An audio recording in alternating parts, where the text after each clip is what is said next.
Hello student, मैं नीरज कुमार स्वागत करता हूं आपका यज्ञ विद्या में। बच्चों, करंट अफेयर्स के आज के सेगमेंट में हम लोग बहुत इंपॉर्टेंट टॉपिक पे बात करने वाले हैं जिसका ध्यान पूरे विश्व की तरफ है। ये है सीसीपीआई, जिसे कहते हैं जलवायु परिवर्तन प्रदर्शन सूचकांक 2024। इसे 8 दिसंबर 2023 को जारी किया गया था। हम लोग इस सूचकांक में सारा बातें को बहुत ही विस्तार से देखेंगे बहुत कम समय में, खासकर भारत के बारे में और ज्यादा जानेंगे। भारत का इस साल पोजीशन बच्चों 7वां रहा है, लेकिन उसके बारे में और ज्यादा जानेंगे कि भारत के प्रदर्शन में क्या कितना उछाल आया है, क्यों भारत के प्रदर्शन में कहा जा रहा है कि भारत ने सुधार किया है, कितने पैरामीटर पे ये सूचकांक जारी किया जाता है, सब कुछ हम लोग देखेंगे बस 8 से 10 मिनट में। अगले 8 से 10 मिनट तक आप हमारे साथ बने रहे और विश्वास कीजिए सीसीपीआई के बारे में आपको इस वीडियो से बाहर कुछ भी नहीं पढ़ना है, इससे बाहर आपको क्वेश्चन नहीं आएगा। तो चलो बच्चों, शुरू करते हैं सीसीपीआई को के बारे में ए टू जेड जानना। जो जलवायु परिवर्तन प्रदर्शन सूचकांक होता है, यह सूचकांक आपको जैसे नाम से पता है, यह सूचकांक जारी किया जाता है। इसके पीछे सबसे बड़ा उद्देश्य होता है जलवायु संबंधी प्रयास जो विभिन्न देशों द्वारा किया जा रहा है उनका तुलनात्मक अध्ययन करना और अंतर्राष्ट्रीय जलवायु परिवर्तन नीति में पारदर्शिता लाने के लिए इस सूचकांक को शुरू किया गया था। इसे वर्ष 2005 में सबसे पहले शुरू किया गया था। इसके पीछे और क्या क्या कारण थे, क्यों शुरू किया गया था, हम लोग धीरे धीरे हर चीज जानेंगे। अभी आप लोग जान लो कि इसे वर्ष 2005 में शुरू किया गया था। इस साल जैसा मैंने बताया कि 16 दिसंबर को 2023 को यह सूचकांक जारी किया गया था। यह सूचकांक जारी किया गया था COP 28 का समिट हुआ है दुबई में, यूएई में समिट हुआ था। वहां पे 63 देश और यूरोपियन यूनियन का अध्ययन करने के बाद यह सूचकांक जारी किया गया है। यहाँ पे एक बात ध्यान देने का यह भी है कि सिर्फ 63 देश का अध्ययन क्यों किया गया। मैंने जैसा शुरू में बताया कि हम लोग बाद में कुछ तथ्यों को समझेंगे। यहाँ पे मैं आपको बता रहा हूँ, पेरिस समझौता हुआ था वर्ष 2015 में, एक समझौता हुआ था जो 2016 से लागू है। इस समझौता में कुल 196 देश सहमति बनाए थे। उनका सहमति था कि ग्लोबल वार्मिंग को रोकने के लिए प्रयास करना। पेरिस समझौता क्या है ये भी हम लोग आगे बात करेंगे। अभी आप समझ लो कि पेरिस समझौता में एक सहमति बना था कि ग्लोबल वार्मिंग को कम करने पे सभी देशों द्वारा संयुक्त रूप से प्रयास किया जाना। लेकिन इस साल अध्ययन किया गया 63 देश और यूरोपियन यूनियन का, बाकी देश का अध्ययन नहीं किया गया। इसके पीछे सबसे बड़ा कारण है कि ये 63 देश और यूरोपियन यूनियन टोटल जितना भी ग्रीन हाउस गैस का उत्सर्जन होता है उसका 90% के लिए जिम्मेदार 63 देश और यूरोपियन यूनियन है। इसीलिए इन देशों का अध्ययन किया गया और इन देशों से उम्मीद की जा रही है कि ये ग्रीन हाउस गैस को कम करने की दिशा में अपना प्रयास जारी रखे। यह सूचकांक कुल 4 श्रेणियों और 14 संकेतकों के आधार पर जारी किया जाता है। 4 श्रेणी और 14 संकेतकों पे हर देश का मापा जाता है। इस वीडियो में हम लोग भारत के संदर्भ में सारे श्रेणियों को बताएंगे कि हर श्रेणी के अंतर्गत भारत का क्या प्रदर्शन रहा है। 4 श्रेणी में ग्रीन हाउस गैस उत्सर्जन का वेटेज सबसे ज्यादा है। कुल मिला के बच्चों 100 का स्कोर होता है। 100 स्कोर में सबसे ज्यादा 40%, या तो 40% कर सकते हैं, 40, क्योंकि 100 का 40% भी 40 होता है। तो ग्रीन हाउस गैस उत्सर्जन को 40% वेट दिया गया है। सेकेंड, नवीकरणीय ऊर्जा को कुल मिला के 20% वेट दिया गया है इस सूचकांक में। जहां तक बात करते हैं ऊर्जा उपयोग और जलवायु नीति का, एनर्जी यूज और क्लाइमेट पॉलिसी, दोनों को समान रूप से 20% का वेटेज दिया गया इस सूचकांक में। शुरू में मैंने बताया कि यह सूचकांक कुल 14 इंडिकेटरों पे बेस है। 14 इंडिकेटर के आधार पे यह सूचकांक जारी किया जाता है। आप अगर देखेंगे 4 श्रेणी में अलग अलग इंडिकेटर है। जहां तक आप बात करते हैं ग्रीन हाउस गैस उत्सर्जन का, वहां पे भी उसके अंतर्गत 4 इंडिकेटर है। ये 4 इंडिकेटर मैं आपको बता रहा हूं। ये सारे इंडिकेटर को एक बार आप लोग जरूर ध्यान रखें। जो बच्चा आईएएस पीसीएस का एग्जाम दे रहे हैं उनके लिए इंडिकेटर ध्यान में रखना बहुत ही आवश्यक है। जो बच्चा एसएससी का एग्जाम दे रहा है, पुलिस दरोगा टीचर का एग्जाम दे रहा है, वो इस इंडिकेटर को बिल्कुल ना देखे। उनको इस एग्जाम में इससे रिलेटेड क्वेश्चन आने का संभावना बहुत कम है।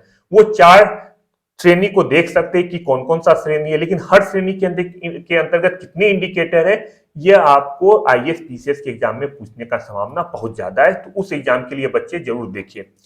रिन्यूएबल एनर्जी के अंतर्गत भी 4 इंडिकेटर है। सारे इंडिकेटर को बच्चे एक बार इस वीडियो में दिया गया है, आप वीडियो को पॉज करके रोक के जरूर देख ले, अपने हिसाब से इसे नोट कर ले। एनर्जी यूज के अंतर्गत भी 4 इंडिकेटर है। और जहां तक बात किया जाए क्लाइमेट पॉलिसी के अंतर्गत, तो क्लाइमेट पॉलिसी के अंतर्गत भी बच्चे कुल 2 इंडिकेटर दिया गया है। सारे इंडिकेटर को अच्छे से देख ले। जितने श्रेणी है उसे भी ध्यान से देखें। एग्जाम में आपसे इससे संबंधित क्वेश्चन पूछने का संभावना आईएएस पीसीएस एग्जाम में बहुत ज्यादा है। अब हम फिर से दोबारा बात करते हैं कि यह जो कोप 1828 के अंतर्गत यह सीसीपीआई लाया गया था 8 दिसंबर 2023 को। डेट ध्यान रखने की जरूरत नहीं है। जलवायु परिवर्तन प्रदर्शन सूचकांक 2023 लाया गया था कॉप 28 के अंतर्गत। कॉप 28 का सम्मेलन दुबई में हुआ है, मैंने पहले ही बताया दुबई यूएई में सम्मेलन हुआ है।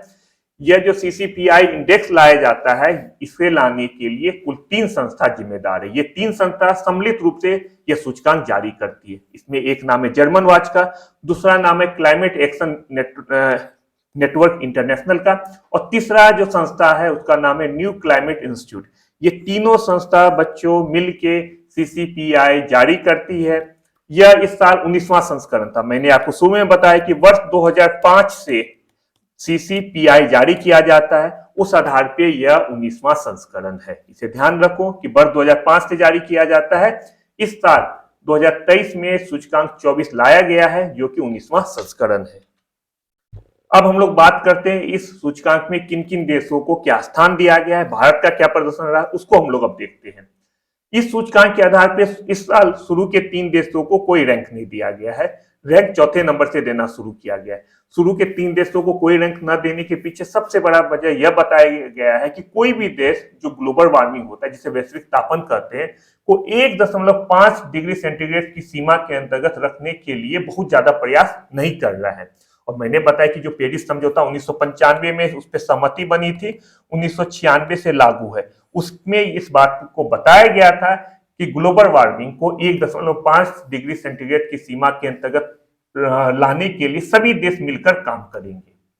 अब इसके अंतर्गत इस सूचकांक में सबसे अच्छा रैंक, चौथा रैंक मिला है डेनमार्क को। जैसे मैंने बताया कि फर्स्ट, सेकेंड और थर्ड, इन तीनों रैंक पे कोई भी देश नहीं है, तो 4th नंबर पे डेनमार्क का स्थान आता है और सऊदी अरब का स्थान 67वां नंबर पे आता है।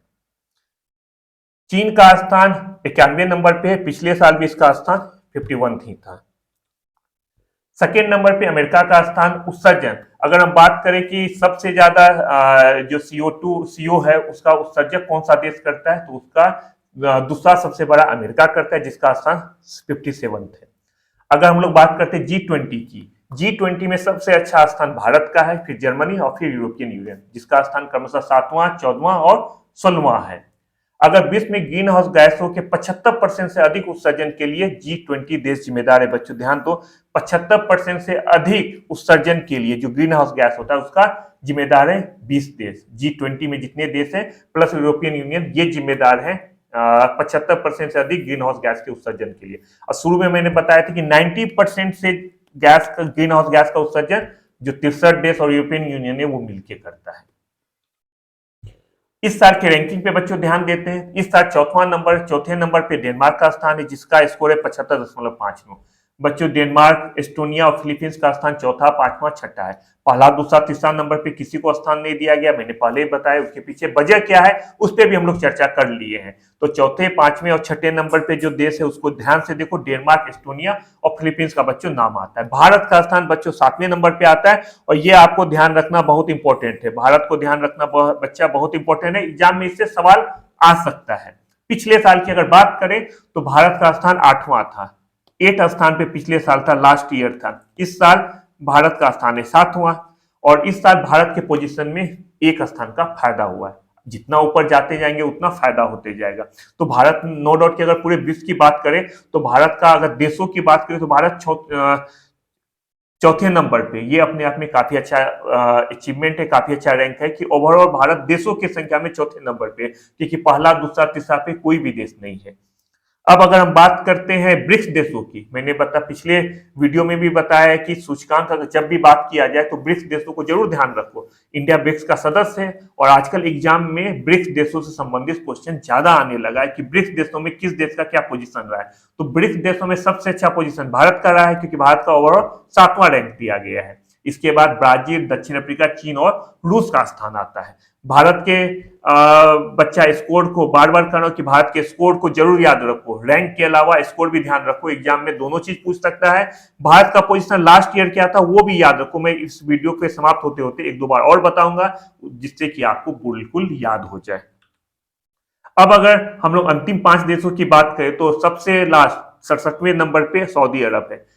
63 देश यूरोपियन यूनियन की बात किया जाता है, लेकिन 67वां नंबर इसलिए दिया गया है क्योंकि शुरू के 3 रैंक पे किसी भी देश को स्थान नहीं मिला है। तो 67वें नंबर पे सऊदी अरब का स्थान आता है, 66वें और 65वें नंबर पे ईरान और यूएई का स्थान आता है, जहां तक बात किया जाए अंतिम 3 देशों की। और जो 2 देश है 64वां और 63वां, उसमें दक्षिण कोरिया और रूस का नाम आता है।